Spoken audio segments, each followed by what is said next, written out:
Joining me, criminal defense attorney David Bruno and litigation trial attorney Richard Schoenstein. Gentlemen, thank you so much for being on the show tonight. A lot to discuss. I'll begin with you, Rich, and talk about these bullet trajectories, right? You know, it feels like inside baseball stuff, but I think it's extremely important. And Dick Harpootlian made a lot about the trajectory of the shooting of Paul in particular, that someone as tall as Alex Murdaugh would really have had to have stooped down and had the gun in a very odd position. And the only reason that I could see, and this is just me talking, that he would want it in that position is because he wanted a headshot. He wanted this shot that was going to put him down for good in the most brutal way he could. And again, both of those things, to me, work in favor of the defense.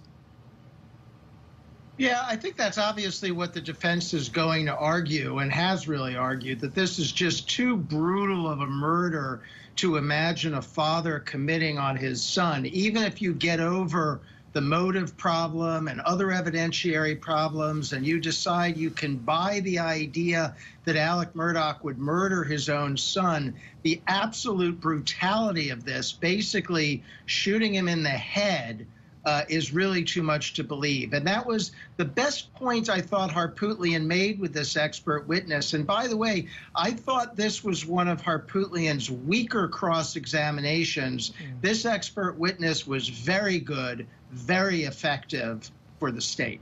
Yeah, I think both of the states, well, actually a lot of the states' experts have been fairly good and held up really well on cross.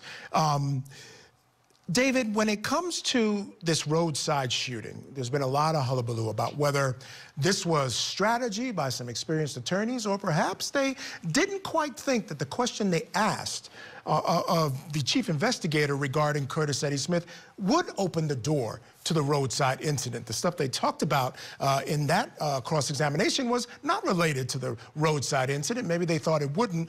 I want to get your thoughts on whether you think that might have been strategic, and if it was, what would have been the point?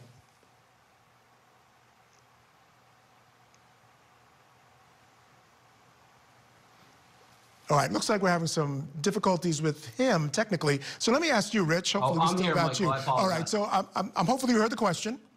Yeah, I heard the question. I got it. Look, perhaps you can. Oh, here we go, Dave. Faith. All right, got you. We're good. I've lost faith in the defense counsel after hearing the statement from the defendant when defense counsel, first of all, allowed the statement that he's confessing to crimes, false reporting, and then also he practically led a cross-examination of his client that was played to the jury today.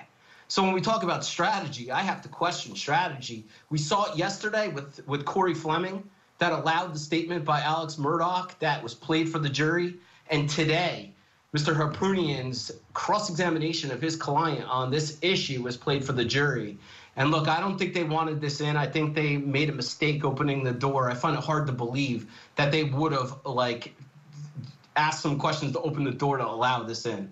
This does not help Murdaugh in my mind at all. Yeah, I would have to agree. And, you know, Corey Fleming, he's not a criminal defense attorney, so I give him a little bit of a pass. But Dick, in that situation there involving the roadside shooting, I have a little more of a question there. All right, guys, stand by. I do have to take a break. Folks, coming up next, key testimony about